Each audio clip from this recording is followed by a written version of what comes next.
আমাদের পার্শ্ব প্রতিবেশী তারা আমাদেরকে থাকার জায়গা দিয়েছে, খাবার সংকুলন করেছে, অস্ত্র সরবরাহ করেছে, ট্রেনিং দিয়েছে। প্রতিবেশী হিসাবে বিপদের সময় এ কাজ তারা করতেই পারে। নিঃসন্দেহে যদি কোনো স্বার্থের বিনিময়ে না হয়ে প্রতিবেশীর প্রতি দায়িত্ব পালনের জন্য হয়ে থাকতো, তাহলে নিঃসন্দেহে এটি প্রশ্নের ঊর্ধ্বে একটি মহৎ কাজ হিসাবে বিবেচিত হতো। ভারত 54 বছরে আমাদের নেওয়া অস্ত্র, গোলাবারুদ, গাড়ি ঘোড়ার কিছুই ফেরত দেয়নি, এমনকি গুলির একটা খোসাও আমাদেরকে ফেরত দেয়নি।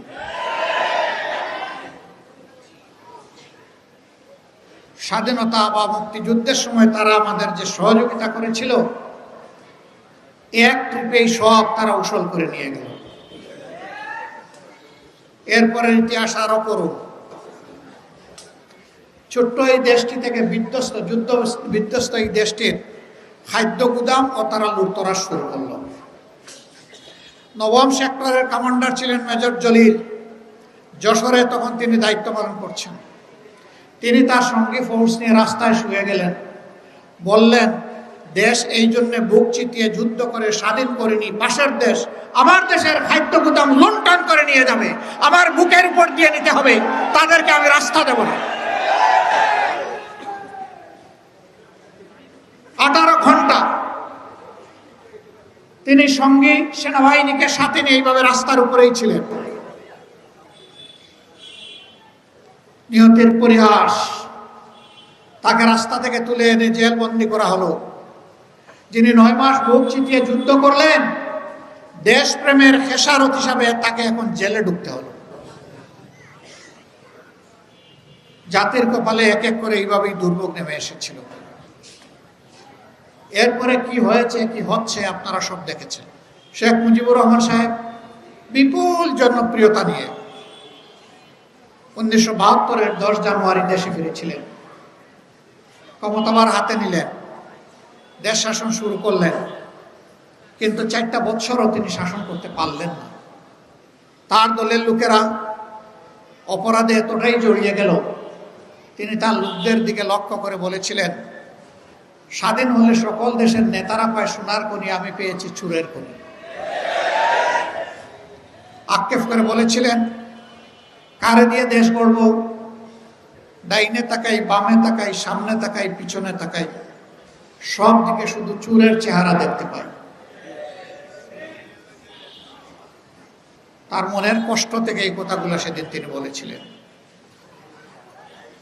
কিন্তু শেষ পর্যন্ত ব্যাংক ডাকাতি থেকে শুরু করে, সোনার দোকান লুটতরাজ ডাকাতি থেকে শুরু করে কোনো কিছু ওই আমলে বাদ পড়েনি।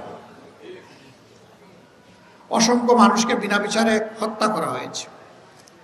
রক্ষী বাহিনী নামের একটা রাক্ষস বাহিনী তৈরি করে বহু মায়ের বুক খালি করা হয়েছে। বহুদলীয় গণতন্ত্রকে খতম করে একদলীয় বাকশাল কায়েম করা হয়েছে। 4টা পত্রিকা ছাড়া সকল পত্রিকা বন্ধ করে দেওয়া হয়েছে। সেই 4 পত্রিকা আবার রাষ্ট্রীয় মালিকানায় নেওয়া হয়েছে। এইভাবে জনগণের কণ্ঠকে স্তব্ধ করে দেওয়া হয়েছিল। কিন্তু আসমান যখন কথা বলে, জমিনের মুখ তখন খুলে যায়। দুঃখজনকভাবে প্রায় সপরিবারে তাকে দুনিয়া থেকে বিদায় নিতে হয়েছে। জনগণ আশা করেছিল এর থেকে আওয়ামী লীগ শিক্ষা নেবে, কিন্তু না। পরবর্তীতে তাদের 2 বারের শাসন প্রমাণ করেছে তারা কোনো শিক্ষা গ্রহণ করেন নাই। বিশেষ করে শেষ 15.5 বছর এক নাগাড়ে তারা দেশের উপর শাসন নামক তাণ্ডব চালিয়েছিলেন। এই সময়টায় সেই আগের পুরানা কায়দায় সকলের কণ্ঠকে স্তব্ধ করে দেওয়ার তারা চেষ্টা করেছেন। প্রতিবাদী যারা বিরোধী দলীয় নেতাকর্মী ছিলেন, তাদেরকে হয় খুন করা হয়েছে, না হয় গুম করা হয়েছে, না হয় জেলে পুরা হয়েছে। অসংখ্য মানব সন্তানকে পঙ্গু করা হয়েছে। কারো চোখ তুলে নেওয়া হয়েছে, কারো হাত কেটে ফেলা হয়েছে, কারো পা কেটে ফেলা হয়েছে। বাংলাদেশের ব্যাংক, বিমা সেক্টর, কর্পোরেশন সবগুলা লুণ্ঠন করে, উজাড় করে বিদেশে পাচার করা হয়েছে। ওটা অর্থনীতিকে বিধ্বস্ত করে, বঙ্গুর করে তারা হয়তো দেশ ছেড়ে চলে গেছেন, কিন্তু জনগণকে বড় মুসিবতের মাঝে রেখে গেছে। শুধু 24-এর এই আন্দোলনে আমাদের হিসাব অনুযায়ী 1400 থেকে কম বেশি কিছু লোককে হত্যা করা হয়েছে জুলাই মাসের 1 তারিখ থেকে আগস্ট মাসের 5 তারিখের মধ্যে। ধরুন আবু সাঈদের ব্যাপার কি বলেছিল ছেলেটা? বলেছিল আমাদের দাবি অত্যন্ত সহজ সরল ছোট, চাকরির কৌটাটা আপনারা সংস্কার করুন, যৌক্তিক সীমায় নামিয়ে আনুন, আমাকে আমার অধিকার দিন, আর অধিকার দিতে না পারলে একটা গুলি দিন। তারা অধিকার দেয় নাই, তাকে গুলি দিয়েছে। সে ডানা মেলে বলেছিল বুকের ভিতরে তুমুল ঝড়, বুক পেতেছি গুলি কর। তার আস্থা ছিল তার দেশের পুলিশ তার বুকে গুলি করবে না, তার অধিকার দেবে। অধিকার দেওয়া হয়নি, তাকে গুলি উপহার দেওয়া হয়েছে।